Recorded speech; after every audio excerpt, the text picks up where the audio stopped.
Hello दोस्तों, कैसे हैं आप सभी लोग। देखिए, कल की क्लास में हम लोगों ने यानी पिछले लेक्चर में हम लोगों ने greater plains of north India यानी उत्तर भारत के विशाल मैदान का वर्णन करना शुरू किया। जब उत्तर भारत के विशाल मैदान के बारे में हम लोगों ने जिक्र किया, इसका अध्ययन किया, तो इसे बेसिक रूप से हम लोगों ने ये देखा कि इसे नदियों के द्वारा निर्मित किया गया है, यानी भारत की नदियों ने इसका निर्माण किया है। इसलिए इसे डिटेल में समझने के लिए सबसे पहले आवश्यक ये हुआ हम लोगों के लिए कि पहले हम ये जान लें कि वास्तव में इन नदियों की ओरिजिन क्या है, कहां से नदी निकल रही है, कैसे प्रवाहित हो रही है, और नदियों के बारे में वर्णन कर लिया जाए। नदियों के बारे में वर्णन करते हुए अगर हम लोग भारत की नदियों के बारे में देखें तो भारत की नदियों के ओरिजिन के बेसिक रूप से दो एरिया माने जाते हैं। एक है हिमालय और दूसरा है प्रायद्वीपीय भारत। जो हिमालय है, इस हिमालय से निकलने वाली नदियां या तो अरब सागर में गिरती हैं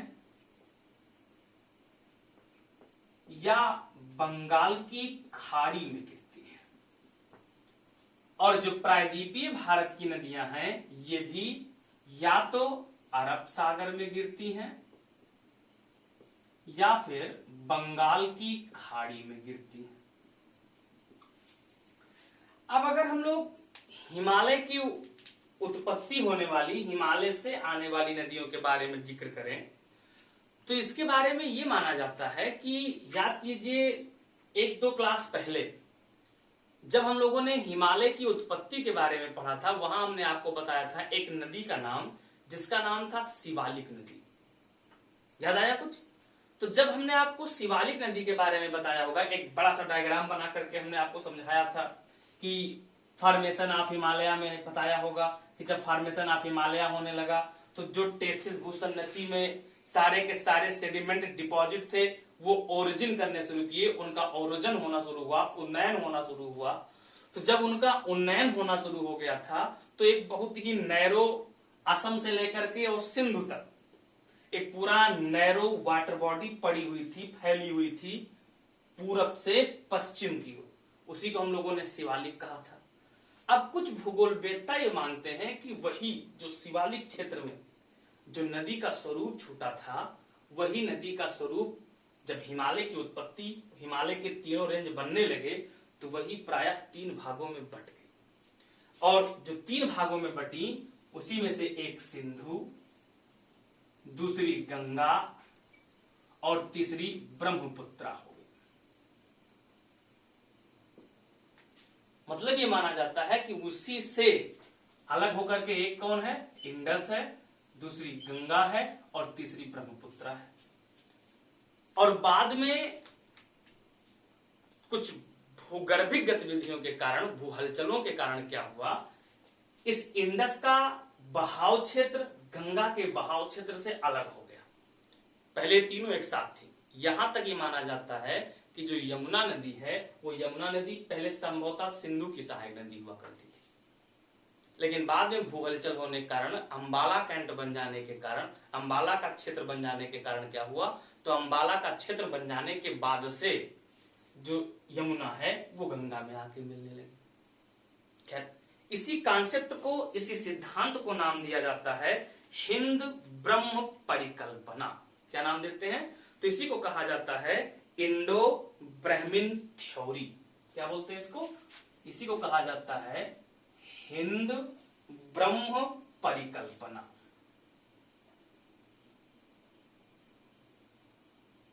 इंडो ब्राह्मीण थियरी, हिंद ब्रह्म परिकल्पना का नाम देते हैं। ये बात समझ में आया? वास्तव में जो हिमालय की नदियां हैं, थोड़ा सा कॉन्सेप्ट के बारे में आपको बता देते हैं। जो हिमालय की नदियां हैं, ये नदियां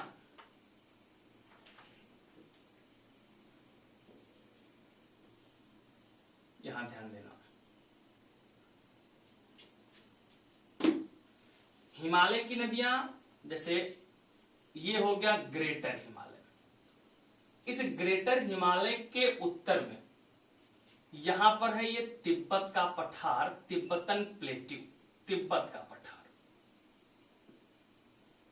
अगर इंडिया के मैप में हम देखें तो ये इंडिया आपके सामने बना हुआ है, ये जो क्षेत्र आपको दिख रहा है ये है तिब्बत का पठार, तिब्बतन प्लेट्यू।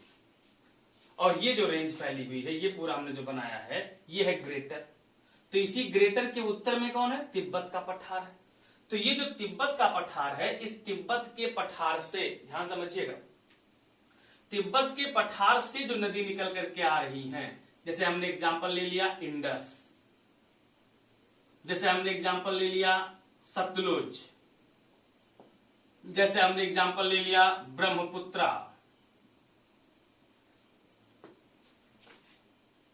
इन तीनों नदियों के बारे में, ऐसी और एक आध नदियां हैं, इन नदियों के बारे में यह माना जाता है कि संभवतः ये नदियां, कौन सी? सिंधु, सतलज, ब्रह्मपुत्रा, ये सारी नदियां हिमालय की उत्पत्ति के पहले से प्रवाहित हो रही हैं। और चूंकि ये हिमालय की ओरिजिन के पहले से प्रवाहित हो रही हैं, तो जैसे मान लीजिए कि एक नदी हमने एग्जांपल ले लिया, ये मान लो कि ये सतलुज बह रही है।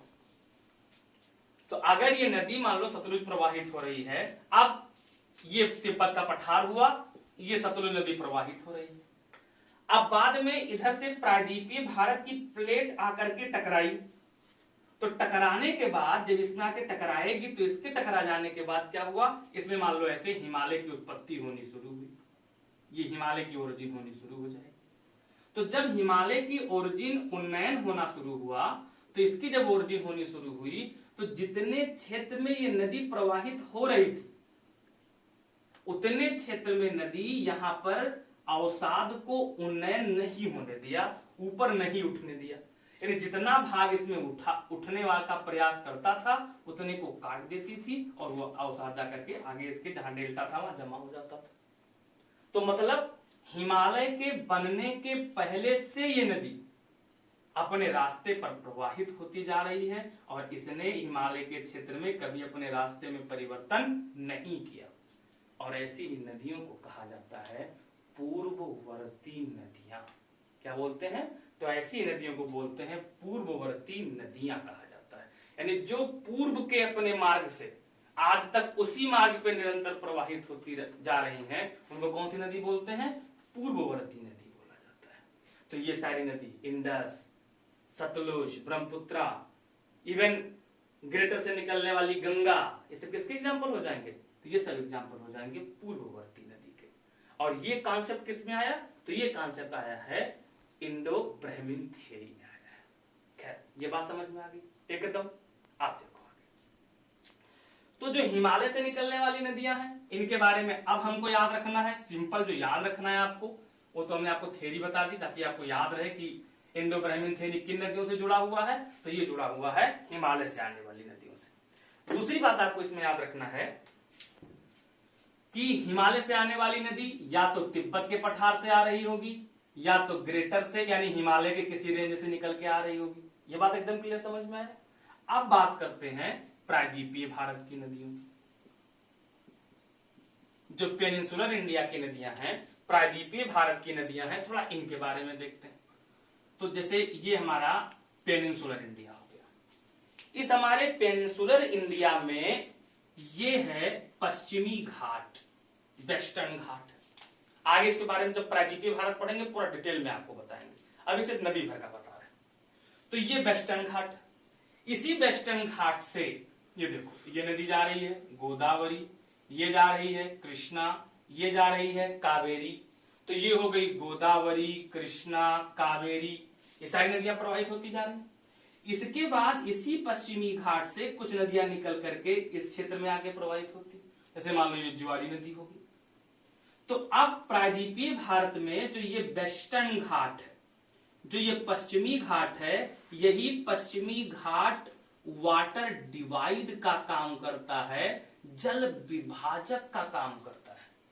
क्योंकि यहीं से निकलने वाली नदी, इसी पश्चिमी घाट से निकलने वाली नदी या तो पूरब की ओर प्रवाहित होती है या फिर पश्चिम की ओर प्रवाहित होती है।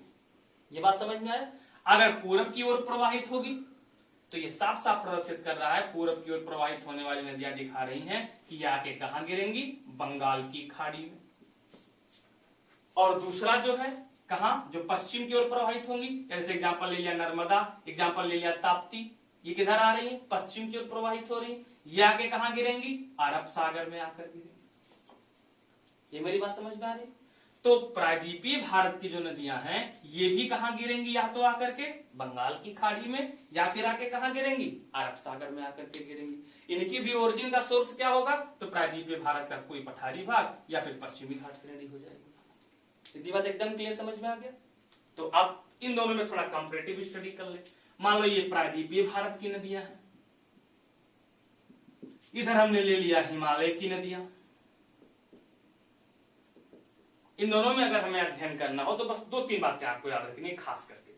पहली बात तो आपको यह याद रखना है कि जो प्रायद्वीपीय भारत की नदियां हैं, पेनिनसुलर इंडिया की जो नदियां हैं, ये नदियां अब पुरानी हो चुकी हैं, ओल्ड हो चुकी हैं।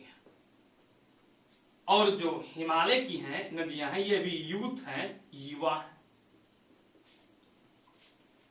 जो हिमालय से निकलने वाली नदियां हैं ये चूंकि बड़े बड़े ग्लेशियर से निकल करके आती हैं, बड़े बड़े हिमानियों से निकल करके आती हैं, इसलिए ये वर्ष भर सदा नीरा रहती हैं, ऑलवेज फिल्ड विद वाटर। इसमें खूब पानी भरा रहता है, बहुत पानी रहता है। लेकिन जो प्रायद्वीपीय भारत की नदियां हैं चूंकि ये किसी बड़े ग्लेशियर से उद्गमित नहीं होती हैं, निकलती नहीं हैं, इसलिए ये वर्षा वाहिनी है। वर्षा वाहिनी होने का मतलब है कि जब पानी खूब बरसता है, खूब रेनफॉल होती है तो इनमें पानी खूब भर जाता है। ये बात समझ में आया? तो इनके पास जो वाटर का रिसोर्स है, इनके पास जो स्रोत है वो मेन रूप से रेनफॉल है। ये वर्षा वाहिनी है। ये कैसी हैं? ग्लेशियर से निकलती हैं तो ऑलवेज फिल्ड विद वाटर, यानी ये सदा नीरा नदियां हैं। ये मेरी बात समझ में आई? उसके बाद अगर हम आगे बढ़ के देखें तो एक बात और याद रखिएगा, क्योंकि हिमालय से जो निकलने वाली नदियां हैं ये बढ़िया एल्यूवियल सॉइल को डिपॉजिट करके उत्तर भारत के विशाल मैदान का निर्माण कर रही हैं। तो एल्यूवियल सॉइल को डिपॉजिट करके बढ़िया उपजाऊ मैदान का निर्माण किया है इन्होंने, तो उसी में प्रवाहित होती हैं, तो वहां पर बाढ़ भी लाती हैं, खूब कटान करती हैं, तो ये निरंतर कटान करती हुई नए नए जलोढ़ को जमा करती जाती हैं और अपने रास्ते को बदलती रहती हैं। लेकिन जो प्रायद्वीपीय भारत की नदियां हैं, प्रायद्वीपीय भारत पठारों से बना हुआ है और पठारों से बने होने के कारण ये बहुत ही मजबूत सतह पे बहती हैं, क्योंकि सतह इसकी बहुत हार्ड है और मजबूत सतह पे बहने के कारण ये ज्यादा कटान नहीं कर पाती, और जब ज्यादा कटान नहीं कर पाती हैं तो ये फिर अपने सीधे रास्ते से बहती हुई चली जाती है। यदि बात एकदम क्लियर समझ में है तो अब हम लोगों को हिमालय की नदियां पढ़ना है, प्रायद्वीपीय भारत की नदियां पढ़ना है। तो सबसे पहले हम लोग किसके बारे में पढ़ना शुरू करेंगे? हिमालय की नदी। और हिमालय की नदी में सबसे पहले आज हम लोग डिस्कस करेंगे इंडस रिवर सिस्टम, सिंधु नदी तंत्र के बारे में पढ़ेंगे। तो देखिए शुरुआत करते हैं। इसमें पहले एक बात हम आपको ये समझा दें, यहां देखिए कि जैसे मान लो कि ये नदी जा रही है, कोई भी नदी है, ये प्रमुख नदी है, मेन नदी है।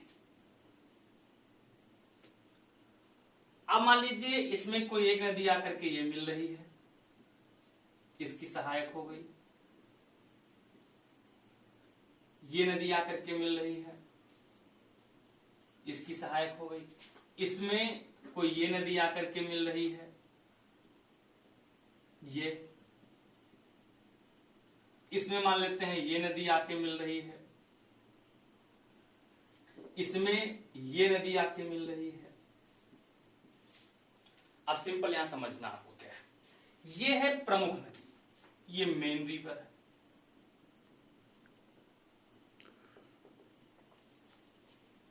ये जो नदी आ रही है ये इसकी सहायक है, ट्रिब्यूटरी है।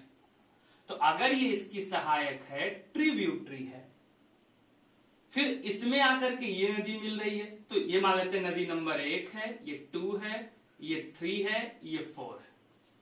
तो अब जो नदी नंबर 3 है ये 2 की ट्रिब्यूटरी है, तो 3 2 की फर्स्ट ट्रिब्यूटरी है, पहली सहायक। लेकिन थर्ड जो है ये फर्स्ट की सेकंड ट्रिब्यूटरी है, दूसरी सहायक। बात में समझ पाए? फिर ये 4 नंबर नदी किसमें आके मिल रही है? 3 में। तो जो 4 नंबर है ये 3 के लिए पहली सहायक है, 2 के लिए दूसरी सहायक है और 1 के लिए तीसरी सहायक। नहीं समझ पाए? सिंपल से समझो। River 4 is first tributary of river 3, river 4 is second tributary of river 2 and river 4 is third tributary of river 1। ये बात मेरी क्लियर समझ में आई? आप एक बात और यही बता देते हैं, इतना एकदम क्लियर है। आप देखो, ये जो मेन नदी है, प्रमुख नदी है, ये अपनी समस्त सहायक नदियों के साथ जितने भी क्षेत्र से प्रवाहित होकर के आती होगी, जितने भी क्षेत्र से होकर के आती होगी, इस पूरे एरिया को इस मेन नदी का अपवाह क्षेत्र कहते हैं। क्या बोलते हैं? अपवाह क्षेत्र बोलते हैं, ड्रेनेज एरिया बोलते हैं। ध्यान रखना, ड्रेनेज एरिया अलग होता है, ड्रेनेज पैटर्न अलग होता है। अभी हमने बात किसकी की है? अपवाह क्षेत्र के बारे में बताया। ड्रेनेज पैटर्न भी हम आपको बताएंगे, उस दिन पूरा ड्रेनेज पैटर्न भी बताएंगे, सारे प्रकार के, all types of drainage pattern. अभी हम आपको बता रहे हैं कि अपवाह क्षेत्र किसे कहते हैं, ड्रेनेज एरिया किसे कहते हैं। तो ड्रेनेज एरिया का सिंपल सा मतलब हो गया, एक बार दोहरान कर देता हूं। अपवाह क्षेत्र का मतलब हो गया कि प्रमुख नदी अपने समस्त सहायक नदियों के साथ जितने क्षेत्र से प्रवाहित होती है उसको सम्मिलित रूप से क्या बोलते हैं? तो उसको सम्मिलित रूप से कहा जाता है अपवाह क्षेत्र, यानी ड्रेनेज एरिया। ये बात एकदम क्लियर समझ में? अब आगे प्रोसीड करते हैं। अब यहां अगली बात आप समझिएगा कि जो ये मेन नदी होती है, जो ये प्रमुख नदी, ये हमने जो बनाया था, ये जो मेन नदी है, प्रमुख नदी है, ये इस प्रमुख नदी को कहा जाता है अनुवर्ती नदी। क्या बोलते हैं? तो इस प्रमुख नदी को बोलते हैं अनुवर्ती नदी। फिर से समझिएगा, क्या बोलेंगे? तो जो प्रमुख नदी होती है, मेन नदी होती है, उस नदी को कहा जाता है अनुवर्ती रिवर। कौन सी रिवर बोलते हैं? अनुवर्ती रिवर बोलते हैं, अनुवर्ती नदी कहते हैं। इंग्लिश में इसी को कहा जाता है कॉन्सिक्वेंट रिवर। कौन सी रिवर बोलते हैं? तो अंग्रेजी में इसी को कहते हैं कॉन्सिक्वेंट रिवर। कॉन्सिक्वेंट रिवर कहते हैं। ये जो अपवाह क्षेत्र है, ये जो बहाव का डायरेक्शन है अनुवर्ती का, इस दिशा में जा रही है। ये जो नदी जा रही है, इसका बहाव और अनुवर्ती का बहाव दोनों एक ही दिशा में है। तो ऐसी कोई भी नदी जो प्रमुख नदी के समानांतर बहती है और आगे चल करके इसकी किसी सहायक की सहायक बन जाती है, तो ऐसी नदी को कहा जाता है नवानुवर्ती नदी। कौन सी नदी बोलते हैं? तो इसको बोलते हैं नवानुवर्ती नदी। ये हो जाएगी नवानुवर्ती नदी। और नवानुवर्ती नदी को इंग्लिश में बोलते हैं रेसिक्वेंट रिवर। रेसिक्वेंट रिवर, ये हो गई रेसिक्वेंट रिवर। फिर से समझो, अनुवर्ती नदी के ये पैरेलल बहती है, उसी की दिशा में बहती है और आगे जाकर के परिवर्ती नदी में मिल जाती है। ये जो नदी है ये परिवर्ती है, परिवर्ती नदी में जाकर के उसकी सहायक बन जाती है, तो ऐसी नदी को कहा जाता है नवानुवर्ती। और अनुवर्ती नदी में जो नदियां 90 डिग्री पे आकर के सीधे उसकी सहायक बनती हैं, उन नदियों को कहा जाता है परवर्ती नदी। और परवर्ती नदी को इंग्लिश में बोलते हैं सबसीक्वेंट रिवर। क्या बोलते हैं? सबसीक्वेंट रिवर कहा जाता है। सबसीक्वेंट रिवर का मतलब हो गया परवर्ती नदी कहते हैं, यानी परवर्ती नदी का मतलब हो गया सबसीक्वेंट रिवर। सिंपल हमने आपको ये समझाने का प्रयास किया कि अनुवर्ती नदी में वह सभी नदियां जो समकोण पर आकर के उसमें उसकी सहायक बनती हैं, उन नदियों को कहा जाता है परिवर्ती नदी। परवर्ती नदी को इंग्लिश में बोलते हैं सबसीक्वेंट रिवर। क्या बोलते हैं? तो इसको बोलते हैं सबसीक्वेंट रिवर। और जो नदी परवर्ती में आकर के मिले और कैसे प्रवाहित हो, तो जिस दिशा में अनुवर्ती बहती है, जो बहाव का डायरेक्शन अनुवर्ती का है, तो उसको बोलते हैं नवानुवर्ती नदी। और नवानुवर्ती नदी का मतलब हो गया रेसिक्वेंट रिवर। क्या बोलते हैं? रेसिक्वेंट रिवर।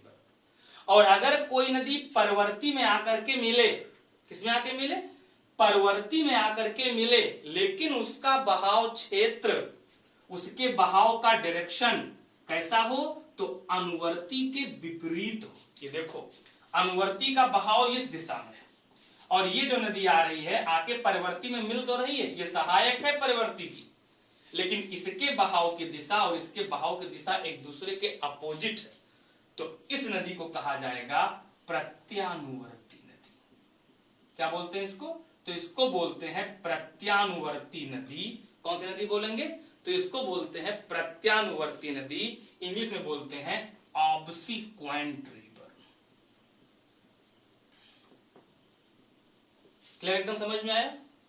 ठीक, एक बार दोहरान कर देता हूं, आपको फिर से रिवाइज कर देता हूं। जो प्रमुख नदी होती है वो अनुवर्ती नदी कहलाती है। अनुवर्ती में जो सहायक आकर के मिलती हैं वो परिवर्ती कहलाती हैं। परवर्ती की सहायक जो अनुवर्ती के सेम दिशा में बहती है वो नवानुवर्ती कहलाती है। परवर्ती की सहायक जो अनुवर्ती के विपरीत दिशा में बहती है वो प्रत्यानुवर्ती नदी कहलाती है। और इन सबको मिलाकर के आपस में इकट्ठा कर दे तो इसी को कहा जाएगा अपवाह क्षेत्र। तो अब हम लोग शुरू करते हैं इंडस रिवर सिस्टम। आइए शुरुआत करते हैं। देखो,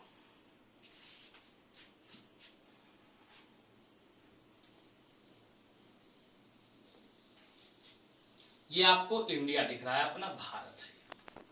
अब अगर आपको ये अपना भारत दिख रहा है, ये क्षेत्र जो आपको दिख रहा है ये हो गया उत्तराखंड, और उत्तराखंड के बाद ये शुरुआत हो गया नेपाल, ये हो गया यूके उत्तराखंड। इस उत्तराखंड और नेपाल के उत्तर में अगर हम चले जाएं तो ये तिब्बत का पठार है, और इसी तिब्बत के पठार पर ये एक झील है। ये जो झील है आप मैप में जाके देखेंगे तो आपको ये झील एग्जैक्ट यूके और नेपाल की बाउंड्री के उत्तर पे मिलेगी। ये जो झील है, ये जो लेक है, इसी झील का नाम है झील मानसरोवर। क्या नाम है? तो इसका नाम है लेक मानसरोवर। ये है झील मानसरोवर। और जो ये झील मानसरोवर है, लेक मानसरोवर है, इसी झील मानसरोवर के पास में एक ग्लेशियर है, एक हिमानी है, एक ग्लेशियर है। और जो इसके पास में एक ग्लेशियर है, इस ग्लेशियर का नाम है चेमायुंग डुंग ग्लेशियर। कौन सा ग्लेशियर है? तो इस ग्लेशियर का नाम है चेमायुंग डुंग ग्लेशियर। और जो ये चेमायुंग डुंग ग्लेशियर है, ये चेमायुंग डुंग ग्लेशियर बेसिक रूप से दो भागों में बटा हुआ है। और जो ये दो भागों में बटा हुआ है, इसे दो भागों में बांटता है एक पास, एक दर्रा, और इस दर्रे का नाम है मरियन ला दर्रा। कौन दर्रा है? तो इस पास का नाम है मरियन ला पास, मरियन ला दर्रा। यानी मरियन ला दर्रा ने इस पूरे चेमायुंगडुंग ग्लेशियर को दो भागों में विभाजित कर दिया। जो इस चेमायुंगडुंग का पश्चिमी भाग बना, ये जो भाग हो गया, इसी को बोलते हैं बोखरचू ग्लेशियर। क्या बोलते हैं?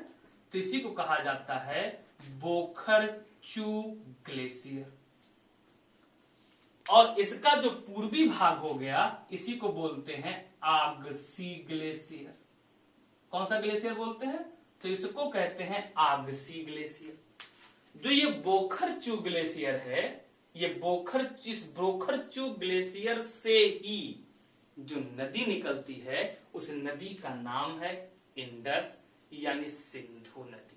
तो एग्जैक्ट हमने ये सीखा कि सिंधु नदी का उद्गम पहला आपके विकल्प में क्या हो सकता है, निकट झील मानसरोवर, अगर ये नहीं है तो चेमायुंगडुंग ग्लेशियर, अगर ये भी ऑप्शन में नहीं है तो बोखरचू।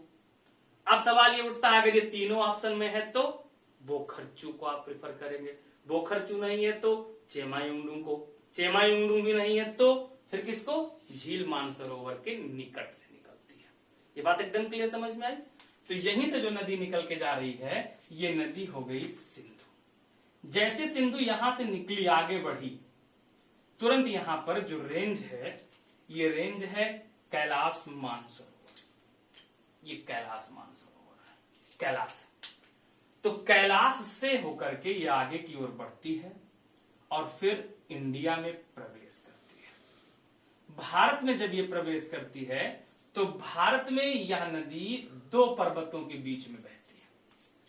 एक ये जो रेंज है इसका नाम है, ये जो रेंज है इसका नाम है लद्दाख, खूब अच्छे से समझिएगा, ये है लद्दाख। और उसके बाद ये जो रेंज है इसका नाम है जास्कर। तो भारत में सिंधु नदी किन दो पर्वतों के बीच में प्रवाहित होती है, तो भारत में सिंधु नदी लद्दाख और जास्कर के बीच में प्रवाहित होती है। अब जब सिंधु इस तिब्बत से हमारे इंडिया में प्रवेश करेगी तो इंडिया में प्रवेश करेगी तो आएगी कहां, लद्दाख। अब ये क्या बन, पहले जम्मू कश्मीर था अब दो भागों में बट गया, ये भाग कौन सा बन गया, लद्दाख, और ये भाग कौन सा बन गया, जम्मू कश्मीर। तो कहां एंट्री करेगी, लद्दाख, लद्दाख यूनियन टेरिटरी में प्रवेश करेगी।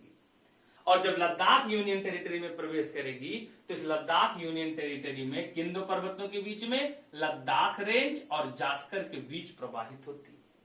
और इसके बीच प्रवाहित होती हुई यह आगे बढ़ करके आती है ये, और इसके बाद तीखा मोड़ लेती है, मुड़ती है और तीखा मोड़ लेकर के ये यहां गार्ज का निर्माण करती है, खड्ड बनाती है, और गार्ज का निर्माण करते हुए फिर ये आगे की ओर बढ़ करके कहां चली जाती है, तो ये चली जाती है पाकिस्तान।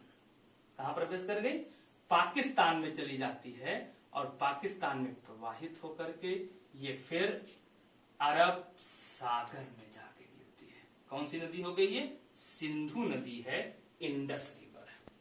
इंडस रिवर की टोटल लंबाई अगर हम लोग देखें तो इस इंडस रिवर की टोटल लंबाई है 2880 किलोमीटर, 2880 किलोमीटर किसकी लंबाई मानी जाती है, तो सिंधु की टोटल लंबाई 2880 किलोमीटर मानी जाती है। और ये माना जाता है कि ये अपनी सभी सहायक नदियों के साथ आकर के कहां गिर जाती है, अरब सागर में गिरती है। तो अगर सिंधु के लिए हम देश देखें तो एक ये तिब्बत दिखा आपको, तिब्बत पर किसका अधिकार माना जाता है, चाइना का, तो एक देश चीन हो गया। फिर ये कहां पहुंच गई सिंधु, अपने इंडिया में आई। इंडिया में बेसिक रूप से दो क्षेत्रों में बहती है, एक लद्दाख का रीजन, दूसरा गिलगित का रीजन, दो रीजन में प्रवाहित होती है। कहां कहां, लद्दाख और गिलगित के क्षेत्र से बहती है। उसके बाद फिर कहां चली गई, पाकिस्तान, पाकिस्तान में प्रवाहित होती हुई ये कहां पहुंच जाती है, तो कुल 2880 किलोमीटर चल करके अरब सागर में आकर के गिर जाती है। कौन सी नदी, इंडस। अब इस सिंधु नदी में ध्यान से देखिएगा, इस सिंधु नदी में ये नदी आ रही है, ये जो नदी आपको दिख रही है इस नदी का नाम है श्योक। कौन सी रिवर है ये, तो this river is Shyok river. Shyok नदी को मृत्यु की नदी कहा जाता है। और जो ये श्योक नदी है, ये श्योक नदी, ये जो रेंज है, ये रेंज जो आप देख रहे हो इसका नाम है कराकोरम। पढ़ चुके हैं, खूब डिटेल में पढ़ा हम लोगों ने इन सारे रेंज को। तो ये जो कराकोरम है ये लद्दाख है। तो श्योक नदी किन दो पर्वतों के बीच में बहती है, श्योक नदी जिन दो पर्वतों के बीच में बहती है वो है कराकोरम और लद्दाख, और इस नदी का नाम हो गया श्योक रिवर। तो आप बताओ श्योक किसकी सहायक है, तो Shyok is the tributary of, Shyok सहायक है किसकी? सिंधु नदी की। फिर इसमें आकर के एक नदी मिलती है, और ये जो नदी आकर के इसमें मिलती है ये नदी है, इस नदी का नाम है गिलगित। क्या नाम है? तो इस नदी का नाम है गिलगित। तो अब आप बताओ गिलगित भी किसकी सहायक है? Then Gilgit is also tributary of river Indus. ये जो नदी हमने बनाया है ये नदी हो गई इंडस रिवर। अब अगली सहायक कौन सी है? चलिए देखते हैं अगली सहायक। ग्रेटर हिमालय, हम लोगों ने पढ़ा है ये हो गया पीर पांजाल, लेसर का भाग है। इसी पीर पांजाल के उत्तरी ढलान पर, यानी northern slope of Pir Panjal range, पीर पांजाल के उत्तरी ढलान पर एक झील है। उस झील का मतलब एक जगह है बेरीनाग, वहीं पर एक झील है नाम है शेषनाग। तो ऑप्शन में प्राय आपके शेषनाग आता है, नहीं आएगा तो बेरीनाग आएगा। और वहीं से एक नदी निकलती है, यानी बेरीनाग शेषनाग मान लो, शेषनाग से एक नदी निकलती है। ये नदी कहां से? पीर पंजाल के उत्तरी ढलान से ये नदी निकलती है। याद करो पिछला लेक्चर, उसमें हम लोगों ने पढ़ा था कि पीर पंजाल और ग्रेटर के बीच में जो घाटी है, इस घाटी का नाम है कश्मीर घाटी। यानी ये जो नदी बह रही है इस नदी का नाम है झेलम। तो झेलम नदी किस घाटी में प्रवाहित होती है? झेलम नदी जो बह रही है ये प्रवाहित हो रही है किसमें से? तो कश्मीर की घाटी में बह रही है। और कश्मीर की घाटी में ये जो शहर मिला इसको, ये शहर कौन सा है? श्रीनगर। कौन सा शहर है? श्रीनगर। इससे आगे अगर हम लोग बढ़े तो यहाँ पर एक झील है, और जो ये झील है इस झील का नाम है लेक बुलर। कौन सी झील है? तो बुलर झील है, जो कि भारत में मीठे पानी की सबसे बड़ी झील है। तो बुलर झील से होकर कौन सी नदी प्रवाहित होती है? बुलर झील से होकर के, लेक बुलर से होकर के झेलम रिवर प्रवाहित होती है। ये झेलम इससे आगे बढ़ेगी। फिर ये देखो यहाँ, ये भारत और पाकिस्तान के मध्य सीमा बनाती है, यानी कश्मीर का पार्ट ये हो गया इंडिया, और इधर क्या हो गया? पाकिस्तान। तो भारत और पाकिस्तान के बीच सीमा बनाती हुई फिर ये पाकिस्तान में प्रवेश कर जाती है, और आगे आकर के ये कुल 724 किलोमीटर की दूरी चल करके, कितनी दूरी, यानी लंबाई कितनी हो गई इसकी? 724 किलोमीटर। 724 किलोमीटर की दूरी तय करने के बाद ये जो रिवर है झेलम, ये झेलम नदी किसमें मिल जाती है? तो ये झेलम नदी मिल जाती है चेनाब में। किसमें मिल जाती है? तो फिर झेलम नदी मिल जाएगी किसमें? चेनाब में। तो अगली नदी कौन सी है? चेनाब। ये है एक दर्रा, इस दर्रे का नाम है, ये जो दर्रा है इसका नाम है बड़ा लाचाला दर्रा। कौन सा दर्रा है?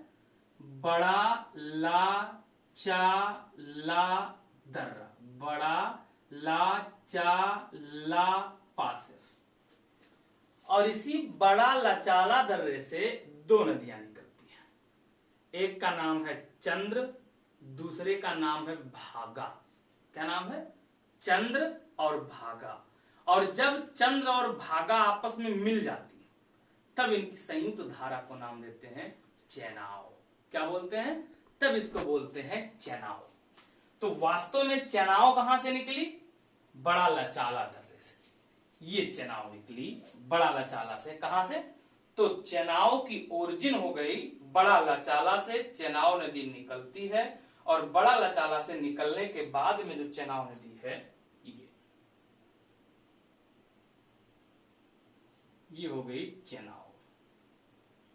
फिर इस चेनाब नदी में आकर के झेलम मिलती है, फिर इसी चेनाब में भी राबी आएगी, राबी मिल जाएगी, फिर ये चेनाब जाकर के किसमें मिलेगी? सतलज में।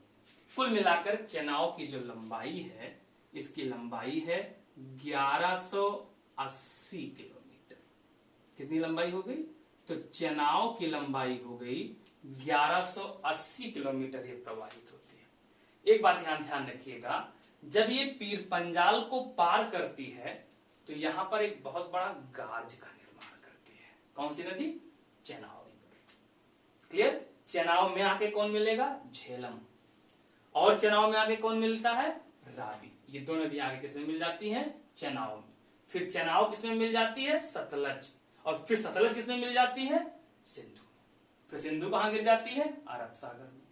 तो अब अगली नदी देखते हैं। इसके बाद नेक्स्ट रिवर जो है इस दर्रे का नाम है रोहतांग पासेस, रोहतांग दर्रा। और इसी रोहतांग दर्रे से जो नदी निकलती है इसका नाम है रावी नदी। ये रावी नदी हो गई। रावी रावी जब धौलाधर रेंज को पार करती है, ये जो रेंज है ये रेंज कौन सा है? धौलाधर। तो जब ये धौलाधर रेंज को पार करेगी तो पार करने पर यहां पर ये गार्ज का निर्माण करती है, खड्ड बनाती है। उसके बाद ये रावी आगे बढ़ करके आती है, भारत पाकिस्तान की सीमा पर प्रवाहित होती है और इसके बाद फिर पाकिस्तान चली जाती है।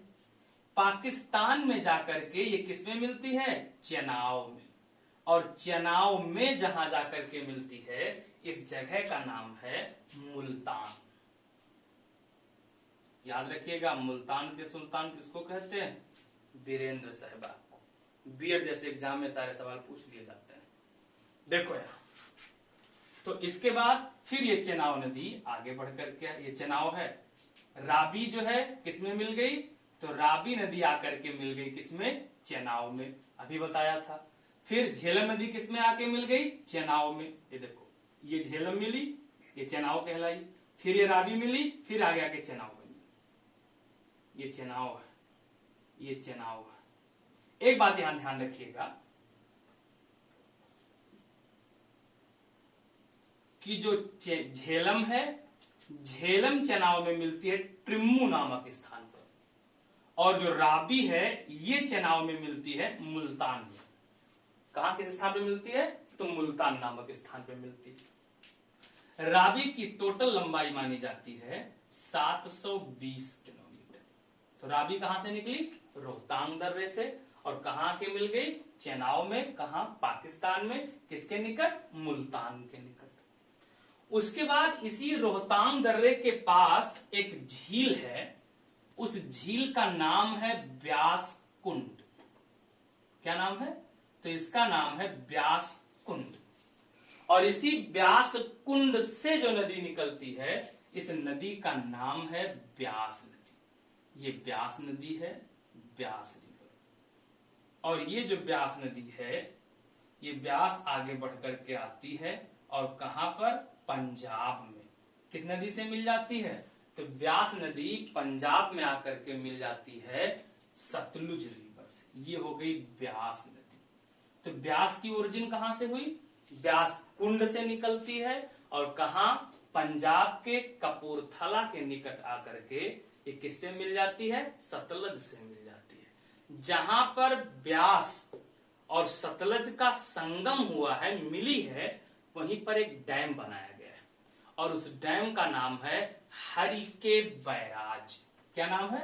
हरिके बैराज डैम बनाया गया है। और इसी हरिके बैराज डैम से एक नहर निकाली गई है जिस नहर को कहते हैं इंदिरा गांधी नहर। कौन सी नहर बोलते हैं? इंदिरा गांधी नहर कहा जाता है। क्लियर एकदम? जो ब्यास है, ब्यास की लंबाई मानी जाती है 460 किलोमीटर। अब इसके बाद जो नदी आती है वो नदी कौन सी है? सतलुज। देखिए, अब फिर से चलते हैं तिब्बत के पठार पर। कहां चलेंगे? तो तिब्बत के पठार पर चलते हैं। ये देखो झील मानसरोवर है। इसी झील मानसरोवर के पास एक दूसरी झील है और इस झील का नाम है राकसताल। क्या नाम है इसका? तो इस झील का नाम है राकसताल।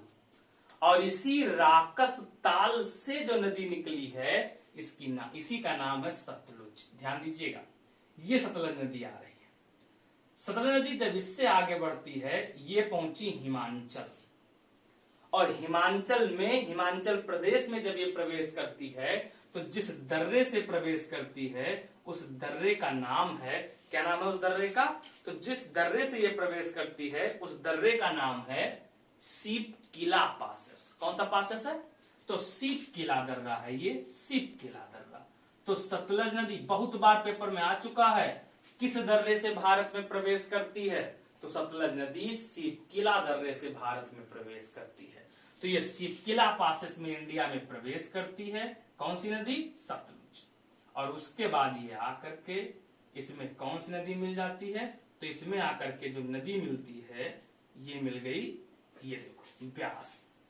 कौन सी नदी मिल गई? तो इसमें आकर के मिल जाती है ब्यास नदी। और उसके बाद ये सतलुज भारत और पाकिस्तान की सीमा बनाती हुई फिर कहां चली जाती है? पाकिस्तान। फिर इसमें आकर के जो नदी मिलती है, कौन सी नदी मिल जाती है? इसमें आकर के जो नदी मिलती है चेनाब। और उसके बाद फिर चेनाब चेनाब के मिलने के बाद सतलज किसमें मिल जाती है?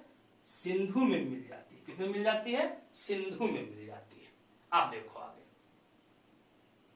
मीठन कोट, ये हो गई नदी सतलुज। जो सतलुज नदी है, इस सतलुज नदी की लंबाई टोटल हो गई 1450 किलोमीटर। तो अब सिंधु अपनी समस्त सहायक के साथ जाके कहां गिर जाती है? अरब सागर में। कहां गिर गई? अरब सागर में जाकर के गिर जाती है। कितनी बात एकदम क्लियर समझ में आई? एकदम। आप देखो ना, यहां ध्यान दीजिएगा, देखो ये नदी है, इस नदी का नाम है किशनगंगा। क्या नाम है? किशनगंगा। और जो किशनगंगा नदी है, ये किशनगंगा किसकी सहायक हो गई? झेलम की। किसकी सहायक हो गई? तो किशनगंगा सहायक है झेलम की। क्लियर एकदम? अगली देखते हैं। नदी आती है, ये नदी हो गई तवी। और तवी किसकी सहायक है? तो तवी सहायक हो गई चेनाब की। किसकी सहायक है? तो चेनाब की। इसी तवी के किनारे, किसके किनारे? तो तवी के किनारे जो शहर स्थित है वो है जम्मू। कौन हो गया? तो इसी तवी के किनारे जो शहर है वो शहर है जम्मू। इतनी बात समझ में आ गई? तो एक बार हम इसको पूरा दोहरान कर देते हैं, रिवाइज कर देते हैं। देखो, बोखरचू से कौन सी नदी निकली? सिंधु। उसके बाद बेरीनाग या शेषनाग से कौन सी नदी निकली? तो उससे आ गई झेलम। बड़ा लचाला से कौन सी नदी आ गई? चेनाब। रोहतांग से कौन आ गई? रावी। व्यासकुंड से कौन आ गई? ब्यास। और उसके बाद राकसताल बाया सीप किला से कौन आ गई? तो वो आ गई सतलुज। फिर अपनी इन सभी सहायक नदियों के साथ सिंधु नदी कहां जाके गिर जाती है? अरब सागर में गिर जाती है। अब यहां अगली खास बात हमको ये समझना है कि इन नदियों के द्वारा, एक नदी हो गई सिंधु, सिंधु के बाद झेलम, झेलम के बाद चेनाब, चेनाब के बाद रावी, रावी के बाद ब्यास, ब्यास के बाद सतलुज। इन नदियों ने मिलकर के जिस मैदानी भाग का निर्माण किया है उसी मैदान को हम लोग नाम देते हैं पंजाब का मैदान। कौन सा मैदान कहते हैं? पंजाब का मैदान कहते हैं। तो इसके मैदानी भाग के अलग अलग नाम है, एकदम ध्यान समझिएगा, एकदम क्लियर समझ में आएगा। ये नदी कौन सी? सिंधु। ये नदी कौन सी? झेलम। तो सिंधु और झेलम के द्वारा जिस मैदान का निर्माण किया गया है इसको बोलते हैं सिंधु सागर का मैदान। कौन सा मैदान बोलते हैं? सिंधु सागर का मैदान कहते हैं। तो सिंधु सागर का मैदान किन दो नदियों ने? सिंधु और झेलम ने किया है। फिर ये नदी कौन सी है? झेलम। ये कौन सी नदी है? चेनाब। तो झेलम और चेनाब के द्वारा जिस मैदान का निर्माण किया गया उसको बोलते हैं चाझ का मैदान। कौन सा मैदान बोलते हैं? चाझ। चा से चेनाब, झा से झेलम। तो चाझ का मैदान किसने बना दिया? चेनाब और झेलम ने बना दिया। उसके बाद आगे बढ़े तो ये कौन सी नदी? चेनाब। ये कौन सी नदी? रावी। तो चेनाब और रावी ने जिस मैदान का निर्माण किया उसको बोलते हैं रेचना का मैदान। रा से रावी, चेना से चेनाब, तो कौन सा मैदान हो गया? रेचना का मैदान। उसके बाद कौन सी नदी? राबी। ये कौन सी नदी? ब्यास। तो राबी और ब्यास ने जिस मैदान का निर्माण किया है उस मैदानी भाग को क्या बोलते हैं? तो उसको बोलते हैं बारी का मैदान। क्या बोलते हैं? बारी का मैदान। बा से ब्यास, रा से राबी, बारी का मैदान बन गया। उसके बाद कौन सी नदी है? ब्यास। फिर कौन सी नदी है? ये सतलुज। तो ब्यास और सतलुज ने जो बना के तैयार किया मैदान, इसको क्या बोलते हैं? बिष्ट का मैदान। क्या बोलते हैं? बिष्ट का मैदान। बी से ब्यास, यष्टि से सतलुज। तो हम लोगों ने ये सीखा कि नदियां कौन कौन सी हैं, ध्यान से देखना। सिंधु है, सिंधु के बाद कौन सी है? झेलम है, ये भी सीक्वेंस मिलाने के लिए आता है। झेलम के बाद कौन है? चेनाव है, चेनाव के बाद कौन है? राबी है, राबी के बाद कौन है? ब्यास, और ब्यास के बाद कौन है? सतलुज। यानी सिंधु, झेलम, चेनाव, राबी, ब्यास, सतलुज। अब इसमें सिंधु और झेलम ने जिस मैदान का निर्माण किया उसे सिंधु सागर का मैदान कहते हैं। झेलम और चेनाव ने जिसका निर्माण किया उसे चाझ का मैदान कहते हैं। चेनाव और राबी ने जिसका निर्माण किया उसे रेचना का मैदान कहते हैं। राबी और ब्यास ने जिसका निर्माण किया उसे बारी का मैदान कहते हैं। और ब्यास और सतलुज ने जिसका निर्माण किया उसे बिष्ट का मैदान कहते हैं।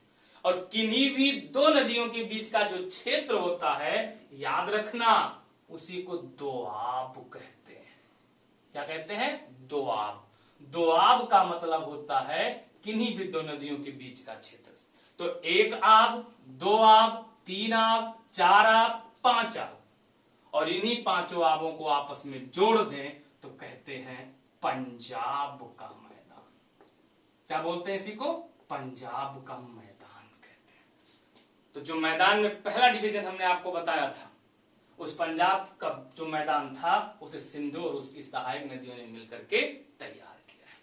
कितनी बात एकदम क्लियर समझ में आ गई है?